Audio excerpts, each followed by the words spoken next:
going on in our lives. Go to meeting.com. Go to meeting.com. Fortune 500 companies trust it to get people together. Go to meeting.com. So the headline, I'll read it to you today. Lamar Jackson, Louisville quarterback, throws from under center but declines to run the 40. Declines to run the 40 is the big headline. I'm here to tell you it doesn't matter. He's fast. Everybody knows it. The headline, misleading. Here's what's important for Lamar Jackson. Can he take snaps and throw under center? He was not good at it in college. Okay, 42% of snaps in the NFL are under center. If you owned a restaurant and 42% of the orders were one dish, you better be great at that dish. You got to eventually, Jared Goff finally figured it out, be great under center. Even with Bobby Petrino, as good an offensive mind as college football has, he was not great under center. So remember the number 42%. That's the snaps taken under center. Yesterday, Lamar Jackson did a lot of throws out of the shotgun and the pistol. He's a lot more comfortable there. And he was not exceptional under center. In college, he had 57 touchdowns, running or throwing, only 6 under center. That's not great. That's going to be his future. He's an NFL athlete. The question, no doubt, I mean, he's going to run a great 40 time if he would. He's a 4-4 guy, 4-3 guy. The question becomes, can he get under center and just sit in that pocket for long, long stretches? That's my question, because when I watched him in a game against, I think it was Purdue last year, average team, and he really struggled, and he looked uncomfortable. And this is multiple years starting. I don't care about Heisman's. I've never cared about the Heisman Award. In fact, I can make an argument that Heisman's mostly are clunkers in the NFL. Most Heisman guys, Tim Brown won the Heisman. He was a great pro. Most aren't. But it's not the 40 time. Like Bobby Flay doesn't have to prove to us he can make a hamburger. Lamar Jackson there's no discovery. Oh, God, he's fast. Don't care. I really don't care. I want to see him to under center, take the drop, look downfield, do his progressions. That will define him. Because in the NFL, it's still over 40% of snaps are taken from that. Now, you can obviously play to a player's strength, but by and large, you got to do it under center. Jared Goff's first year, he didn't do a lot of that at Cal. Jared Goff struggled. He is just now more comfortable under center. The Herd brought to you by the National Highway Traffic Safety Administration. Trains can stop after they hit you, though, and drag you a mile. Stop. Trains can't. Christine with the news. No. Herd on the news. This is the Herd Line News. I've been saying you don't want to tell Russell Westbrook to stop shooting the ball, that will mess with his head. Then you have a guy start questioning his shots. And now it seems like Billy Donovan is agreeing with me. He said, I trust Russell Westbrook in those situations. He's very bright and he's very smart. I think it's about the competitiveness and the willingness to go out and try to win a game. I've always admired the fact that he doesn't shy away from that, and it kind of makes him who he is as a player. And more often than not, you're not going to make as many game-winning shots as you're going to miss. Very true, by the way. That's just the reality of it. But it's the courage to go out there and do that night in and night out and have a belief in yourself to make those kind of shots. Exactly. You don't want to take away that's called confidence. Pandering. That's what they've done for 7 years with him. That's why Harden left. That's why Kevin Durant. You see some of it. You do see this from time to time. Like you think this is what? Wait, first of all, no. Harden left because he was traded because they didn't want to pay him. No, they left because they knew that Harden would never be able to play with Westbrook because they're ball-centric guards. They were never going to work. No, it was all about money with Harden. Durant, I could see where you could make that argument. Well, yeah, it was published, actually. Well, some people published that. Some people published a very different story. Yeah, the really good people, because there's a lot of hacks in our business, the good people published the truth, which is Kevin Durant went to OKC and said, guys, there was a stat in the NBA, and again, stats are overrated. Kevin Durant shot more difficult threes than any player in the league, meaning Westbrook passes Durant with a half second on the clock. Why is Durant's field goal percentage rocketed post Westbrook? It shouldn't, because he was open. Because he now gets the ball with 8 on the clock, 7 on the clock, 9 on the clock. Like, Westbrook's hard to play with. Everybody knows it. OKC knows it. By the way, Broussard comes on. He's like, they know it's a problem. But what do they say publicly? Publicly is, oh, this is just the way he plays. It's called pandering, and we do this way too much to athletes. By the way, this is what Carolina does to Cam. Mm-hmm. By the way, Seattle is brutal with Russell Wilson. Like, they trade away his best offensive lineman because they think he can handle it. Like, Russell Wilson can take it. They're tough on Russell. But like Cam, they're like, Cam's great. We don't want to change anything. Behind the scenes, I have it pretty well sourced from two players that played there. Cam drives them nuts. I just think that you've got the wrong idea about who Russ is as a person. He's a nice kid. Well, he's not a kid. He's a man. Yeah, he's a nice man who has no self-awareness at times late in games. Oh, first of all, a lot of players don't have a lot of self-awareness late in games. Again, no pandering. But he's also the star. And when you're the star and you're the leader of your team, you have to have the confidence to take those shots. And they're not always going to go in. Sometimes you might airball. It's not that they don't go in. He's the league's worst shooter. Maybe he's working on it. Well, I bet he is. He's gone. Now, by the way, it's gotten worse this year. I mean, generally players. Yeah, because guys like you keep saying this, and it gets in his head. Now he's a victim of my commentary. Yes. If I'm bothering you as a pro athlete, you got way bigger issues. I'm not. I never bothered Kobe. You're in Tom Brady's documentary. You're in Baker Mayfield's text. But I don't bother them. I should never bother you. Now, you may like that guy's an idiot on radio, but I shouldn't bother you. It shouldn't affect your play. I was half joking. Bill Belichick says that after the Super Bowl, he made an effort to get Josh McDaniels to stay because he believes he is the best offensive coordinator in football. Here's more on that. One of the best coaches I've ever worked with. Does a great job. Absolutely. It's a big positive to have him in our program. And obviously Josh, both of them, there was some, whatever degree of uncertainty, but very fortunate to have a good coaching staff. They're two of the best coaches I've ever worked with, so it's great to have them. He's hard to understand. Yeah, very hard to understand. But also, didn't he try to do this before Josh McDaniels agreed to take a head coaching job? What do you mean? Like, I don't know. I would think that he would be very clear with him about how much Belichick appreciates him, right? I think Belichick went to bat. Well, what I read, Belichick went to bat for him to Robert Kraft and said, make him the highest paid coordinator. And I think that changed it? Yeah, I mean, I will say this. The reality is Nate Solder, the left tackle, is no fun to lose. But if Brady would have had another offensive coordinator, like Brett Favre at the end of his career said, like, I'm not going to learn another offense. Like, you can lose players. But, man, when you get to be, like, older, like 38, 40 as an athlete, what really hurts is when you lose your trainer, your coach, your system. You can lose a right tackle. You can lose a linebacker. I think Belichick knew that he and Brady were not connecting as well as they had, and I think he feels that Josh is the intermediary. Because if you watch the documentary, Brady doesn't talk to Belichick a lot. Like, that was one of the things in the documentary. You're like, they don't communicate. I think Belichick's smart enough to know, I'm older. Those two generationally kind of click. And frankly, I think Belichick is there are some things I think he's not great at, but I think Bill does get, I'm 70 or close to it. He's 39, 40. Generationally, Josh is a better fit with him on a daily basis. Okay. And that's a good coaching move.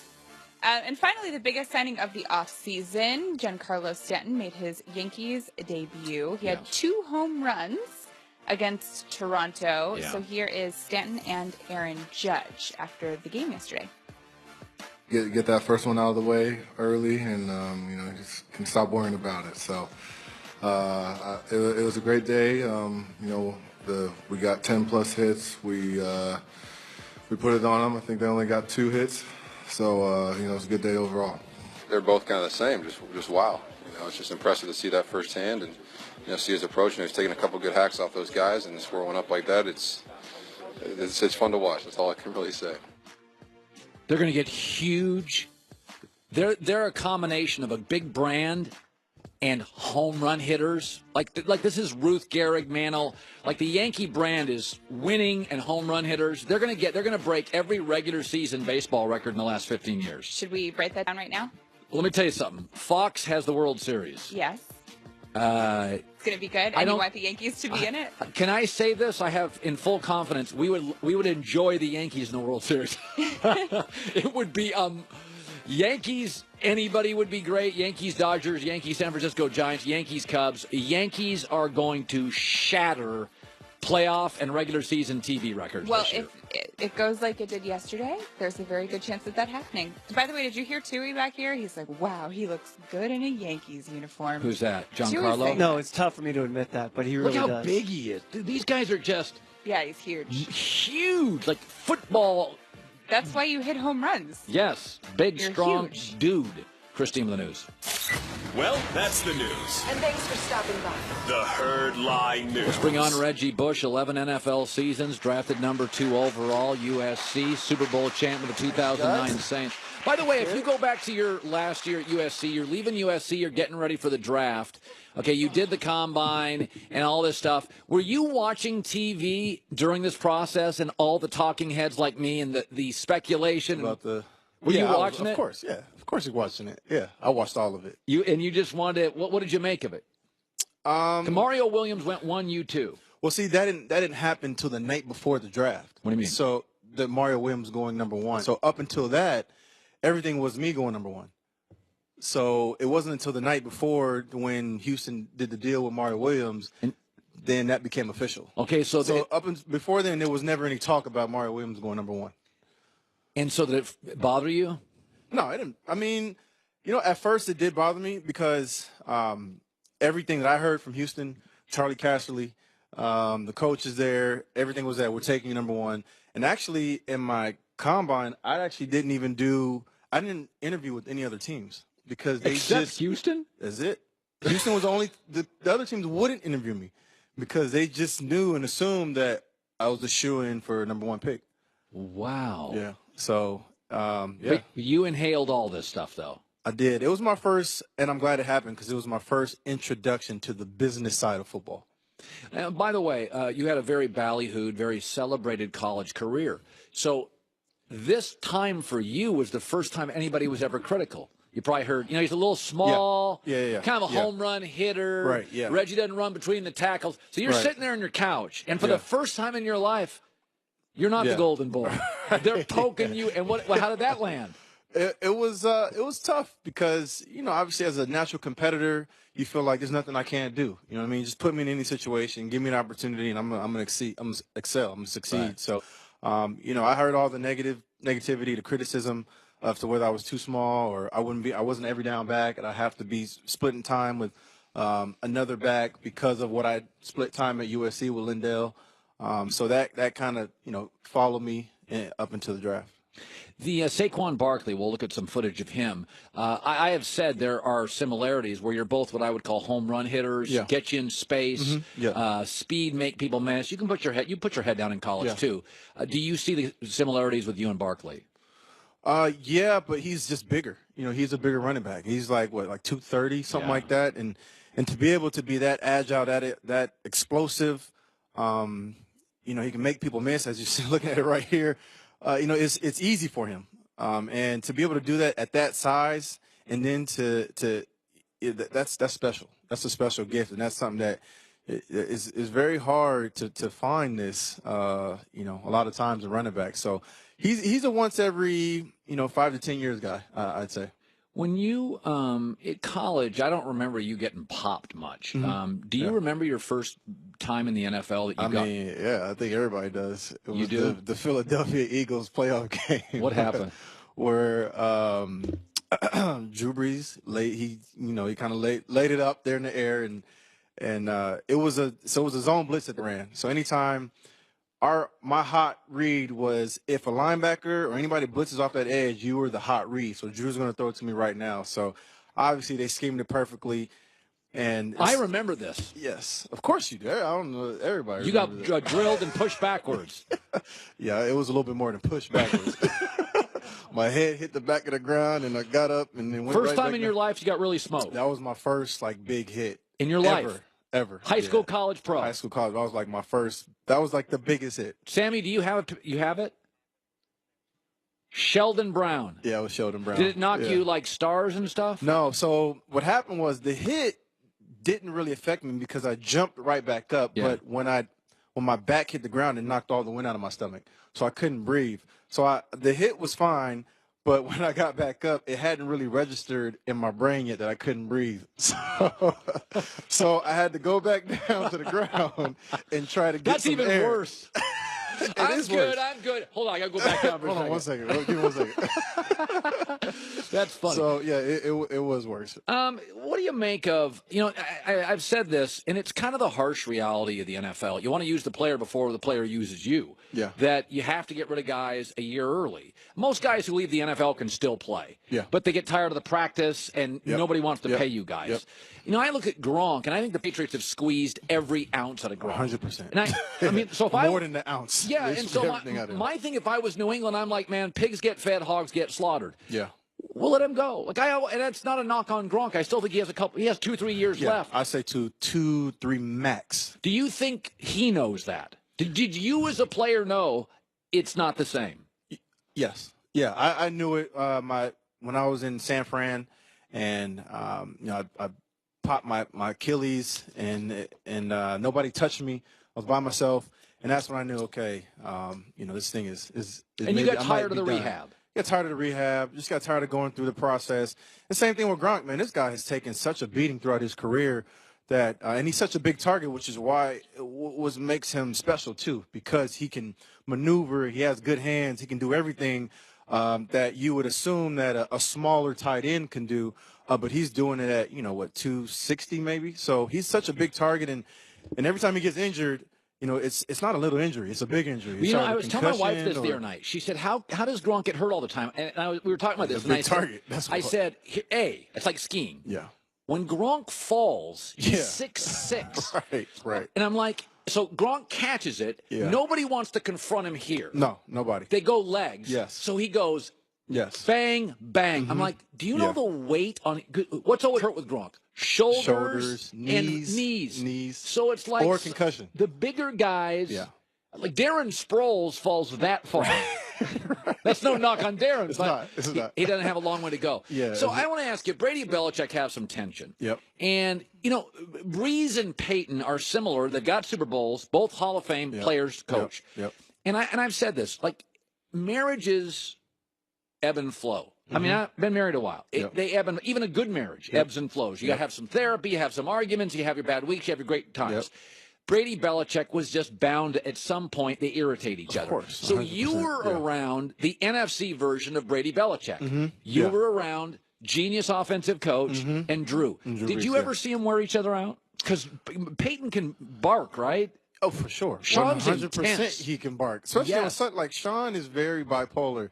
During the week, he's cool. He's one of the guys. He says hi to you in locker rooms. You know what I mean? But game days, it's almost like you think he's about to go out. Like he thinks he's about to go out and play the game. Like he's a completely different I saw him person. do a throat slash thing last year in the game. Yeah, that was just one of the little things I've seen him do. But again, I haven't seen them wear each other out in that respect. For any time I ever seen them, confrontational, it was very, very. It lasted a couple seconds. Okay, but they have their moments. They definitely have their moments, and it's natural because listen, Drew Brees is one of the greatest of all time, and Sean Payton is a great offensive mind too. Won a Super Bowl as a head coach, so I think it's healthy because it's two competitive spirits. It's never coming from a selfish.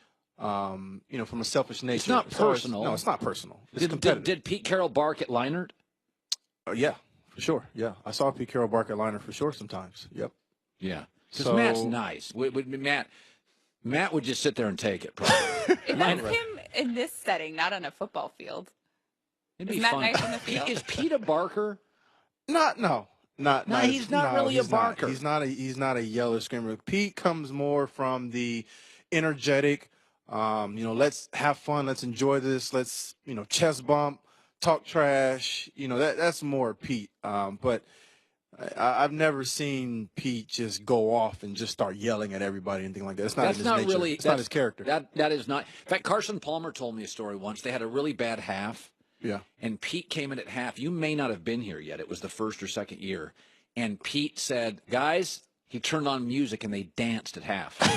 And Pete said, I want you to dance all the bad vibes out. That's as bad as we can play. That's Pete. I would say that's pretty accurate. Yeah. That's how he is. But you know what? I love the fact of, I love that because it makes guys want to go out and give their all for the coach, for you. And listen, football's hard enough. It's stressful enough. So coaches yelling at you and barking at you on top of, mistakes that you might have made, it only kills your confidence. Now that you sound like Christine now. All you athletes say, get into your head. It's for their people. I would be tough. They're hey, not Reggie, hit the 6 holes. Go! then you're treating them like a number. Or Yeah, I mean, a you tool gotta or an treat object. your guys like men. Okay, what if I said treat them this? like men. Reggie, catch the blanking ball. How's that? Yeah, that's fine. See? I would agree with that. How about this? Different. Especially if I dropped the wide open pass. Okay, or something Reggie, be tougher. Be a man. I don't know about that. That you can't tell a guy to be a man. Yeah, you can't tell a man to be a man, like First of especially all, when we're playing football. Right. You can't tell him to knew be a He'll that man. never respect you again.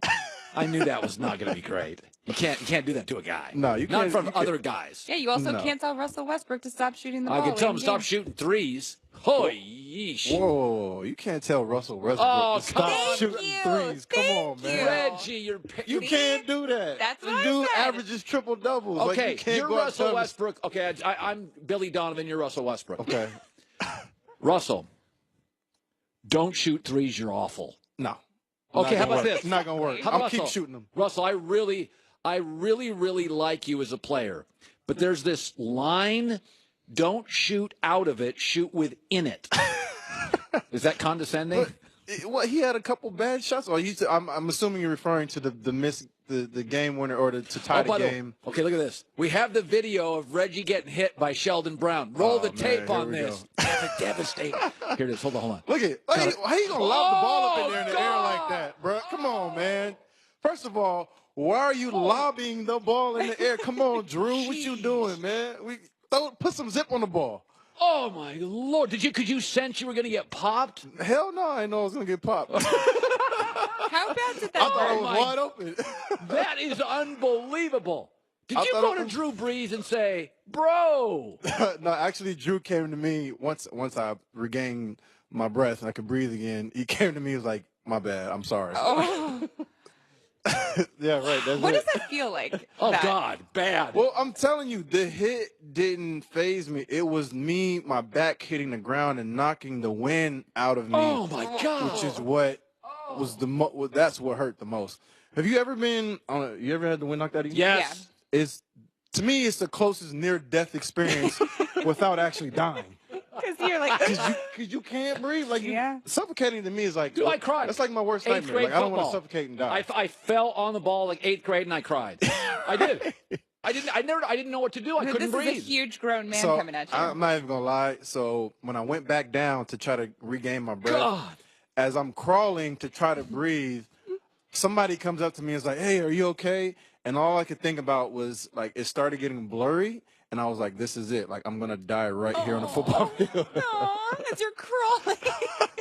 It's not funny. It's funny now because you made it out alive. Yeah, it's funny now. It wasn't funny at the time though. But Reggie Bush. He's now just watched that So- 40 times. So what I do know is the Philadelphia Eagles have a picture of this on their wall in their facility because Shady told me. But 2 plays later, or a couple plays later, no, that's first quarter. So towards the end of the game, I scored the winning touchdown to win the game. Yeah. You got So, you know what it I'm down. saying? So Yeah, yeah, you know what I that's mean? They can hang that You know what I'm picture all they saying? want. You keep me down for a little bit. You ain't gonna keep me down for long though. Reggie Bush. Good seeing you, bud. Thank you, brother. Talent matters. Scouting for the best players not easy. Crisscrossing the country, watching hundreds of hours of game film and endlessly analyzing players. But if you're hiring for business, you don't need to do all that. It's called ZipRecruiter. They have matching technology. With one click, they send your job post to their site to over 100 of the Internet's leading job boards. They don't stop there. ZipRecruiter is on the cutting edge of matching technology. All right? They identify people with the right experience and invite them to apply to your job. In fact, 80% of employers who post a job on ZipRecruiter get a candidate in a day. They're out there. ZipRecruiter finds them, and right now they find them for free. ZipRecruiter.com/HERD. It's the smartest way to hire with their new matching technology. That is ZipRecruiter.com/Herd. 80% of employers post in a day they've got a candidate. The Herd.